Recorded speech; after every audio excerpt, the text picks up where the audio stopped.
My name is Bridger Baumgartner, and I am a chiropractic student at Parker University here in Dallas, Texas. And today I wanted to talk a little bit about neurological injuries or compromise. I think a lot of people jump straight to big, bad injuries that like severed spinal cord or disc herniation. That's not always the case. There's a lot of different forms of neurological compromise. And as chiropractors and chiropractic students, we are taught from day one, not, first of all, not to just adjust right away, but how to better diagnose those injuries, when to adjust them, when to refer out. And I think that's something important because I think a lot of people wouldn't realize that they have another option besides surgery when it comes to injuries, when in reality surgery is typically the last option you should want to start with. So surgery is definitely a good way to go at the right point, but it's rarely something that you want to jump into immediately, because most surgeries, whether they're effective or not, will leave you with some kind of side effect, right? It's a major procedure to go in and do work, and no matter how good the surgeon is, hopefully it is helpful, but it could leave some lasting effects. Whereas chiropractic care, we'll give a good analogy of this in a minute, is meant to not only fix what is wrong, but restore normal health and also help the body to find that path towards normal health. And so, a good example I like to think of with neurological injuries is like a garden hose. So, if you're spraying your plants and all of a sudden the water pressure weakens, sometimes you can follow it back to kinked hose or pinched hose. Maybe something fell on top of it, or it got a little knot in it, and that'll lessen the signal of essentially of water that it sends out. So our spine's the same way. If our spine gets out of alignment, you have some kind of injury.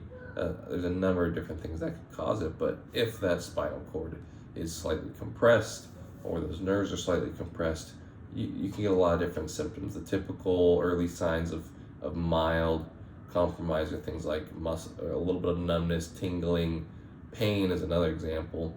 And we're taught to look for those things as well as more serious things. So if more serious or progression would look something like if you start to have strong muscle weakness or sudden muscle weakness, where you're all of a sudden you lose control of certain muscles or functions in your body.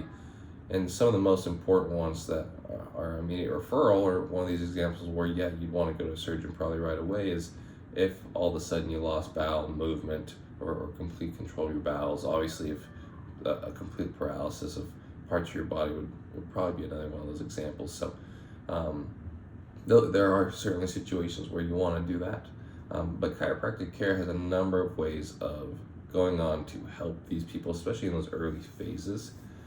We would always typically recommend some kind of preventative care first. Obviously, not only preventative care, but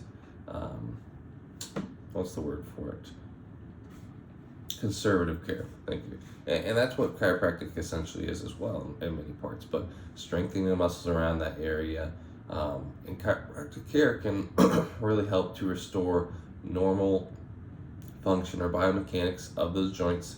So you have two vertebrae that are pinched, or you have a disc herniation, which is when the disc between two vertebrae, it can get a crack, a slit, or a tear in it, and the fluid in there will leak back into the spinal cord area and compress things. And so by fixing that wedge shape that could have happened to cause it, by restoring normal symmetry and function of that vertebral segment, oftentimes it can relieve that pain. And then a step further, not only do we adjust those kinds of things, but there are certain practices like decompression that can help relieve the pain by essentially stretching that joint or giving that joint a little bit more space so that things can flow back into their normal state where they've been before. And by doing these things, adjustments, decompression, conservative care, all of those things can lead to reduced pain, normal function, reduced inflammation, all the things that you're wanting essentially. And so as chiropractors, we're taught to do those things, and they can be very helpful.